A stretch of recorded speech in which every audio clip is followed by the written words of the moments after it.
For all auto pilot would have even tripped. Auto pilot trip ஆகிறதுக்கும் வாய்ப்பு இருக்குது. இதில் ட்ரிப்பாக இருந்துச்சுன்னா அவங்க மேனுவலாக தான் அவங்க அதை கண்ட்ரோல் பண்ணி ஆகணும்.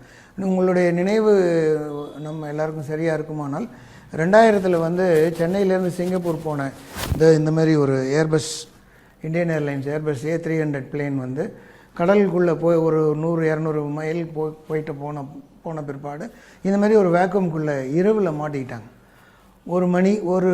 ஒரு நிமிஷத்துக்கு 10,000 அடி போல் இந்த பிளேன் கீழே வந்திருக்கு. இந்த ரெக்கார்டு எடுத்து பார்க்கும்போது இந்த காக்பிட் வாய்ஸ் ரெக்கார்டர்னு இருக்கும். நல்ல வேளையாக அதில் வந்து உயிரிழப்போ இல்லை பெருசாக அடியோ பேசஞ்சருக்கு படலை. அந்த பைலட் வந்து சமயோசிதமாக அதை ஹேண்டில் பண்ணிட்டார். வந்து மெட்ராஸில் சென்னையில் திரும்ப லேண்ட் பண்ணிட்டார். அடுத்து ஒரு நாள் 1.5 நாள் 2 நாள் கழித்து நாங்கள் அதை டெஸ்ட் ஃப்ளைட் பண்ணோம், பரிசோதனை பண்ணி பார்த்தோம். அந்த டெஸ்ட் ஃப்ளைட்டில் நானும் டெஸ்ட் ஃப்ளைட் பண்ண பைலட்டில் பார்த்தேன். பிளேன் நல்லா தான் இருந்தது, ஒன்றும் பிரச்சனை இல்லை.